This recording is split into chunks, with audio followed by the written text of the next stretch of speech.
வணக்கம் நண்பர்களே. இப்போ பார்த்திங்கன்னா காலையில் 7 மணி. நம்ம வயலில் உள்ள ஒரு சின்ன திடலில் நிற்கிறேன். இந்த திடல் என்ன திடல்னு பார்த்திங்கன்னா நுணா மரம் அப்படின்னு சொல்லக்கூடிய அந்த மர வகைகள். இதை ஒரு சைடில் பார்த்திங்கனாக்கா மஞ்சள் நெத்தின்னு கூட சொல்லுவாங்க.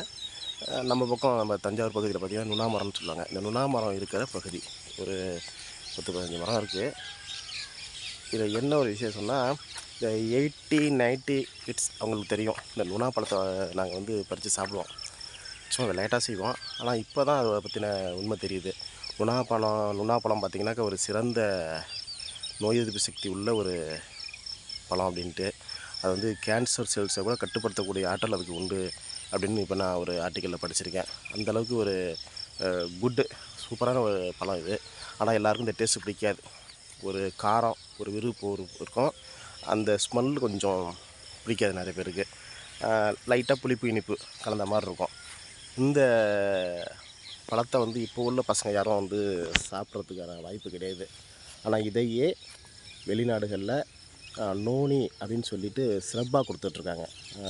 சேல்ஸில் இருக்குது. மார்க்கெட்டிங்கில் பார்த்திங்கன்னா நிறையா பண்ணிகிட்ருக்காங்க. இதை ஏன்னா அதை ஹைப்ரிட் பண்ணியிருக்காங்க. நம்ம நுணாவை அவங்க ஹைப்ரிட் பண்ணி பெரிய பெரிய பழமாக ஒரு நார்த்தம்பழம் சைஸுக்கு, அந்த சைஸுக்கு அதை அவங்க தயார் பண்ணி அதை ஜூஸ் எடுத்து பேக்கிங் பண்ணி விற்றுட்ருக்காங்க. நோனின்னு சொல்லிட்டு நோய் எதிர்ப்பு சக்திக்கு ரொம்ப நல்லதுன்னு சொல்லி. ஆனால் நம்ம பக்கம் ஒரிஜினல் நுணா, நாட்டு நுணா இருக்குது.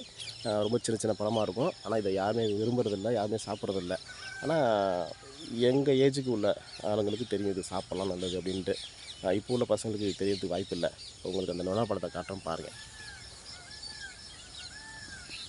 கருப்பு கருப்பாக இருக்கு பாருங்கள். இந்த மாதிரி இருக்கும், சின்ன சின்னதாக இந்த மாதிரி இருக்கும். இதோடைய காய் பாருங்கள்.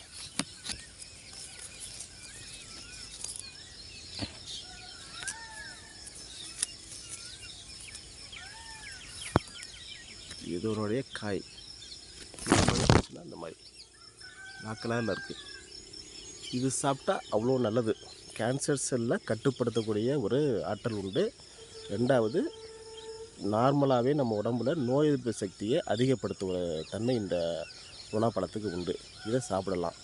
இப்போ கூட பார்த்திங்கன்னா ஒரு ரிசர்ச்சில் என்ன சொல்லியிருக்காங்க அப்படின்னா, கருவேல மரத்தை விறகுக்காக எங்கெல்லாம் வறட்சி மாவட்டங்களில் பயிர் பண்ணுறாங்களோ அந்த பகுதிகளில் இந்த நுணா வளரும். நுணா பயிர் பண்ணலாம்.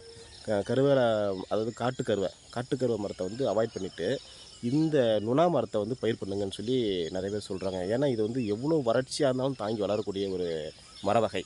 இந்த மர வகை பார்த்திங்கன்னா நல்ல ஒரு வறட்சி மாவட்டங்களில் பார்த்திங்கன்னா இது தாங்கி வளரக்கூடிய ஒரு தன்மை உள்ளது. அந்த பகுதிகளில் கூட இது வளரும். அதனால் காட்டுக்கருவேல மரத்தை ஒடிச்சிட்டு இதை கொண்டு வந்தோம்னா நல்லது. நிலத்தடி நீர் பாதுகாக்கப்படும். காற்றுல உள்ள ஈரப்பதத்தையும் பாதுகாக்கப்படும். ஆனால் இந்த ரெண்டுமே காட்டுக்கருவேல மரத்தை நம்ம அதிகமாக இருக்கிற இடத்துல பாதிக்கப்படுது. நிலத்தடி நீரும் பாதிக்கப்படுது, காற்றில் உள்ள ஈரப்பதமும் பாதிக்கப்படுது. அதாவது காற்றில் உள்ள ஈரப்பதத்தை அதை எடுத்துக்குது இந்த காட்டுக்கருவேலை. ஆனால் இந்த மரம் அப்படி பண்ணாது. அதே உங்களுக்கு விறகு தேவைக்கு இதை நம்ம பயன்படுத்தலாம். இது விறகு தேவைக்காக மட்டும் இல்லை. இது எனக்கு தெரிஞ்சு நிறைய பேர் நிலவாசப்படி பண்ணுறாங்க, ஜன்னல் பண்ணுறாங்க. நல்ல ஒரு அருமையான மர வகை. அதாவது வறட்சியை தாங்கிக்கிட்டு வளரக்கூடிய ஒரு மர வகை. அதிகமாகவும் தன்னைத்தானே பெருக்கிக் கொண்டு அந்த இனத்தை தன்னைத்தானே பெருக்கிக்கும். சீக்கிரமாகவே நிறைய இடத்துல ஸ்ப்ரெட் ஆகும். அந்த மாதிரி ஒரு மர வகை. இதை அதிகமாக நம்ம கொண்டு வர்றது நல்ல ஒரு விஷயந்தான். வறட்சி மாவட்டங்களில் நம்ம பகுதிகளில் இந்த பழத்தை சாப்பிட்டதோடைய இதை பற்றி நான் சொன்னேன். ஓகே நண்பர்களே, அடுத்த வீடியோவில் பார்ப்போம். தேங்க்ஸ்.